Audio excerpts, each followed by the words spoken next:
సొంత ఇల్లు కొనడం అనేది ప్రతి ఒక్కరి కల. జీవితంలో మనం చేసే అతిపెద్ద పెట్టుబడి అదే అని అందరూ నమ్ముతారు. కానీ ఫైనాన్షియల్ ప్రపంచంలో ఇది మీకు ఎవ్వరూ చెప్పని అతిపెద్ద ట్రాప్. నిజానికి మీరు ఎంతో ఇష్టపడి కొనే ఆ డ్రీమ్ హోమ్ వల్లే మీరు జీవితాంతం పేదవారిగా లేదా మిడిల్ క్లాస్గానే మిగిలిపోయే ప్రమాదం ఉంది. వినడానికి కఠినంగా ఉన్నా సరే, సొంత ఇల్లు కొనడం ఒక ఆర్థిక ఉచ్చుగా ఎలా మారుతుందో ఇప్పుడు చూద్దాం. ఒకసారి అశోక్ అనే వ్యక్తిని చూద్దాం. తను ఎంతో కష్టపడి కూడబెట్టిన 20 లక్షల రూపాయల సేవింగ్స్తో బ్యాంకు నుండి మరో 80 లక్షలు హోమ్ లోన్ తీసుకుని 1 కోటి రూపాయల అపార్ట్మెంట్ కొన్నాడు. ఆ రోజు తనొక కోటీశ్వరుడిలా ఫీలయ్యాడు. కానీ అసలు కథ అక్కడే మొదలైంది.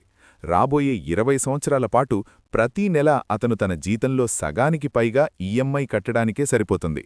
ఆ 80 లక్షల అప్పుకి అతను బ్యాంకుకి తిరిగి చెల్లించేది దాదాపు 1.5 కోటి రూపాయలు. దీనికి తోడు ఆ ఇంటి మెయింటెనెన్స్, ప్రాపర్టీ ట్యాక్స్, రిపేర్ల ఖర్చులు అదనం. ఆ ఇంటి వల్ల అతనికి నెలకు 1 రూపాయి కూడా ఆదాయం రాదు. కానీ అతని జేబులోంచి డబ్బులు మాత్రం ప్రతీ నెలా ఖర్చవుతూనే ఉంటాయి. దీని వెనుక ఉన్న అసలైన ఫైనాన్షియల్ సైకాలజీని ప్రముఖ రచయిత రాబర్ట్ కియోసాకి అద్భుతంగా చెప్పారు. మీ జేబులోకి డబ్బు తెచ్చేది ఆస్తి, మీ జేబులోంచి డబ్బు తీసుకెళ్లేది భారం లేదా అప్పు. మనం మన సొంత ఇంటిని జీవితంలో సంపాదించిన ఒక పెద్ద ఆస్తి అనుకుంటాం. కానీ అది మీకు ఎలాంటి ఆదాయాన్ని తీసుకురాకపోగా మీ ఆర్థిక స్వేచ్ఛను లాగేసుకుంటుంది. ఒకవేళ అశోక్ ఆ 20 లక్షల డౌన్ పేమెంట్ మరియు ప్రతీ నెలా కట్టే ఈఎంఐ డబ్బును ఒక మంచి బిజినెస్లోనో లేదా స్టాక్ మార్కెట్లోనో పెట్టుబడిగా పెట్టుంటే ఈ పాటికి ఆ డబ్బు ఎన్నో రెట్లు పెరిగేది. దీన్నే ఆపర్చునిటీ కాస్ట్ అంటారు. పైగా ఆ పెద్ద ఇంటి ఈఎంఐ కట్టాలనే భయం వల్ల అశోక్కి తనకి నచ్చని ఉద్యోగాన్ని మానేసి కొత్త వ్యాపారం మొదలుపెట్టే ధైర్యం కూడా జీవితంలో రాదు.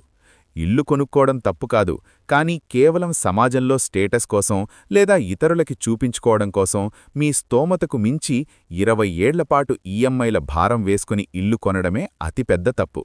సాధారణ ప్రజలు తమ జీవితకాల కష్టంతో ఇల్లు కొంటారు. కానీ ధనవంతులు ముందుగా ఆదాయం తెచ్చే ఆస్తులు కొంటారు. ఆ ఆస్తుల నుండి వచ్చే లాభాలతో మాత్రమే తమకు కావాల్సిన కలల సౌధాన్ని కొనుక్కుంటారు. కాబట్టి ఎమోషన్స్కి గురై బ్యాంకు వలపన్నిన ఈ ఈఎంఐ ఉచ్చులో పడకండి. ముందు మీ డబ్బును ఆస్తులను నిర్మించడానికి మాత్రమే ఉపయోగించండి.